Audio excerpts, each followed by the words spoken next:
Hey everyone, welcome back to Ragtag Stacking. In today's video, I'm going to be doing, I guess you'd call it a little year in review for 2021, because this was, in fact, my first full year of stacking gold and silver. Now, I have been stacking for longer than a year. This channel I got off the ground on June 11th, 2020. And I was watching a lot of silver stacking channels before I actually went ahead and started up the channel and started to stack on my own. That's what piqued my interest in it, and it was in I'd say late 2019, and then into 2020. I was watching all of the well-known, you all know them, the Silver Jokers, the Silver Dragons, Inefficient Stacker when he was on there, Florida Stacker, Internet, all of the ones, I can go on for an hour naming all of them. You know the channels, they're all great and they're all still around, and I still love watching their videos. But those are the ones that really kind of inspired me to start up stacking. And then, a little further down, thinking, maybe I should start a channel as well. So as you know, 2020 was kind of crazy with everything that was going on in the world, and especially with the silver stacking and gold, we saw the premiums. That's where the premiums started to go through the roof, and we're still experiencing that now. But the first wave of the high premiums started, back in March of 2020, and they extended a bit.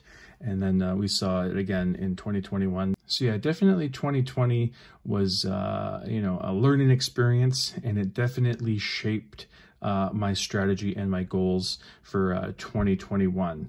And yeah, I did plan on picking up a lot of silver in 2021, but like I said, with the higher premiums roaring back after we saw everything going on with the meme stocks and GameStop in the early part of the year. And then all that led into the Wall Street silver and the silver shortages.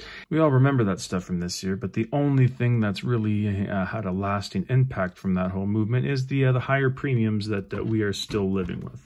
And of course, one of the biggest things that happened during 2021 was the transition of the American Silver Eagles. They went from the Type 1 here. This is the Type 1 American Silver Eagle that we all know and love.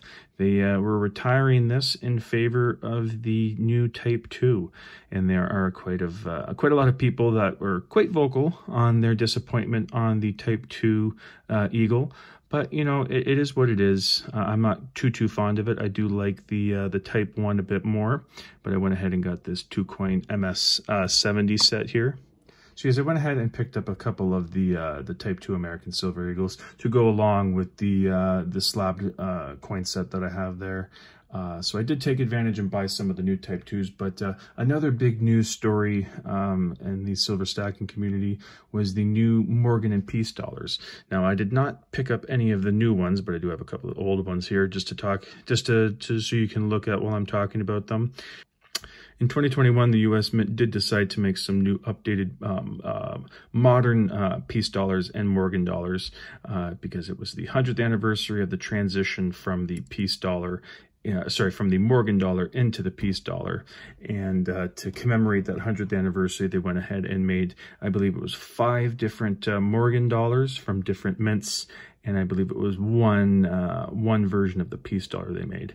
And that was 2021, and they decided that they are going to be making this an ongoing series, so you can look for some new modern bullion Morgan and Peace dollars going forward into 2022. And I'm assuming, if it's going to be a hot selling product, they will continue to make this an annual release. So I live up in Canada, and the Maple Leaf is the coin that is made by the Royal Canadian Mint. So it's the coin that's from the sovereign nation where I live in. So I do like to pick up those as much as I can. And before I was stacking them in a generic tube that held 20. But since I went ahead and picked up an empty Maple Leaf monster box, I went and picked up some empty mint tubes, and I did actually pick up just an entire full 2021 Maple Leaf tube. That's one of my plans going forward. I would like to get one full mint tube of the current year, and I do have the 2020s in this one, but like I said, it was just a tube of 20 that I held them in before, so I do need 5 more. I'd like to get 2020s, but if I just get random year ones to fill it off, I won't be too upset.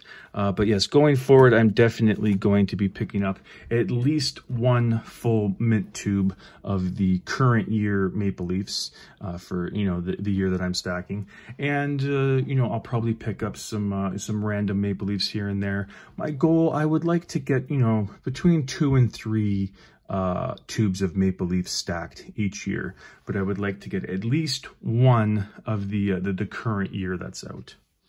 And to stick with the Maple Leafs, another one that I like to get is this special W Privy marked one. This was the one that came out this year. This is the 2021, and as you can see, I always call it the sidewalk finish. It's got kind of a burnished look to it with those lines. It actually is inspired by the outside of the Winnipeg Mint. That is also why it's the W there. It is the Winnipeg Mint, and that's the mint mark that shows it there. This series, this W mint mark Maple Leaf, has only been out for 2 years. I do have both of them, both the 2020 and the 2021, and I'm looking forward to seeing what the design is going to be on the 2022 W Maple Leaf. Another thing I discovered in 2021 is that I really like junk silver. And I have been picking up some American junk silver. You can see I stacked a tube of the Walkers here. And I also have, let me just reach around the camera, I also have a tube of the Kennedys. The American junk is getting much more expensive and harder to find up here in Canada. But I do have another option, and it is one of my favorite ways to stack that I learned. I do like picking up the 80% Canadian junk silver, and in particular, I really like the Canadian silver dollars. One of the reasons why I like them is because they do come in plenty of different designs. This one is the one that you're going to be seeing the most of. This is called the Voyager, and the 80% silver dollars were minted in Canada from 1935 until 1967. This one is the 1967. That year was the centennial, the 100th birthday of Canada. Each of the 6 coins that were in circulation, and also a gold coin, got a new design, and it was an animal that they put on there. This one was the goose, and they're all designed like this, where it's basically the plain field with the animal on there, and that was what the coins looked like in the centennial. So this is my favorite one. The goose is definitely my favorite, followed by this 1958 totem. I call it the totem. I like this one here. This one is to commemorate the first visit of King George the Sixth. Yeah, King George the Sixth. That's what this coin is, but I always call it the Parliament coin because it has a picture of the Canadian Parliament building on there.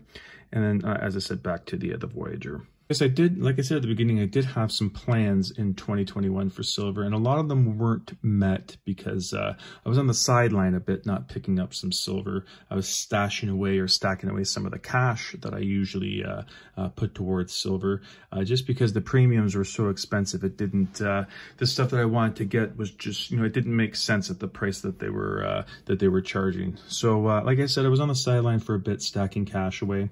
But with all that, I actually started to get into, you know, picking up some gold, and I did pick up quite a bit of fractional gold throughout the year. And these are easily my 2 favorite coins that I've picked up this year. Silver and gold, these are the 2 favorite coins. This is the quarter-ounce proof Libertad that I just recently picked up, and I've shown in a couple of videos recently. And of course, the 2021 Britannia.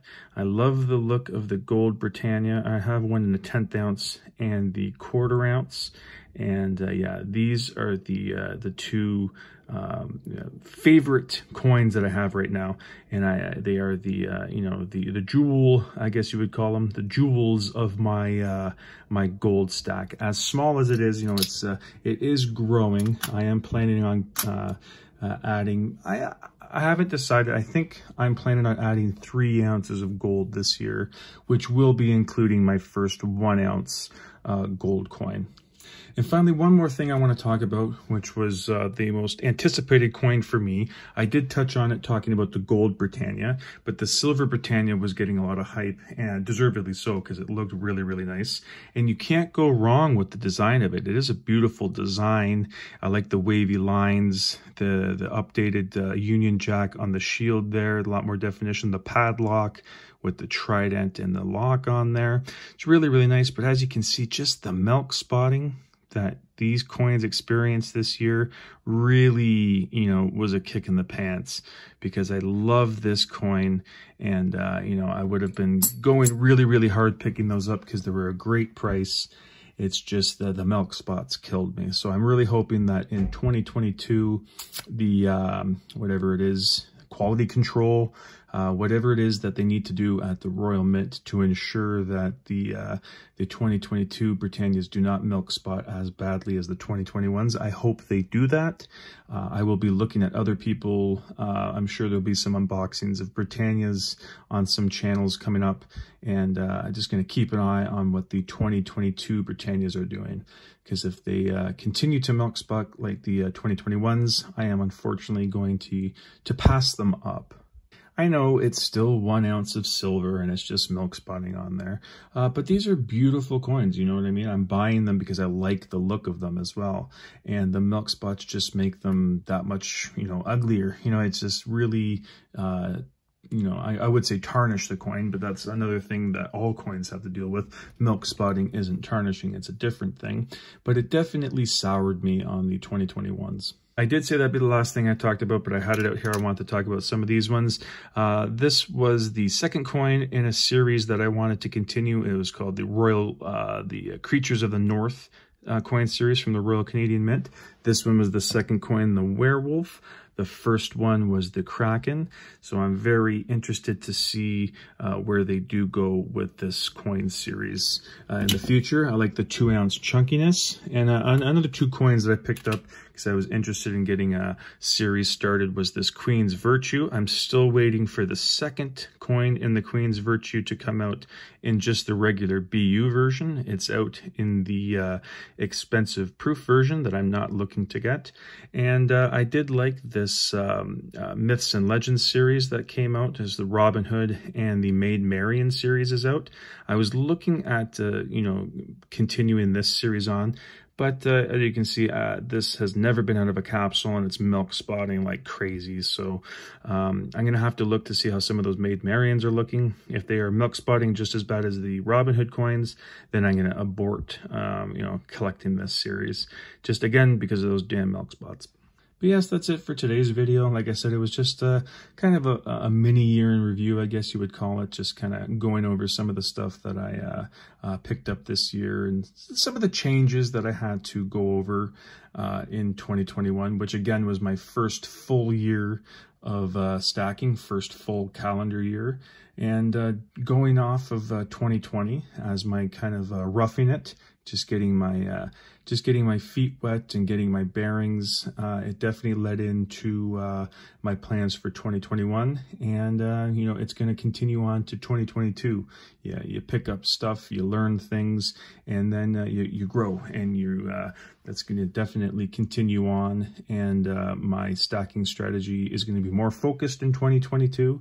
But I do plan on making a video talking about my plans for 2022, so I'm not going to go too in depth on that in this video. But let me know what you guys think. Let me know how your year went in 2020. If you met all of your goals, or if you needed to, like me, switch up during the year on some of your priorities, and you had to pick up some other stuff. I'd like to hear from you either way. Obviously, like I said, I do enjoy the comment section. I do like hearing from all you guys. And yeah, that's it for today's video. Thank you so much for watching, and hope you come back for the next one. Thank you.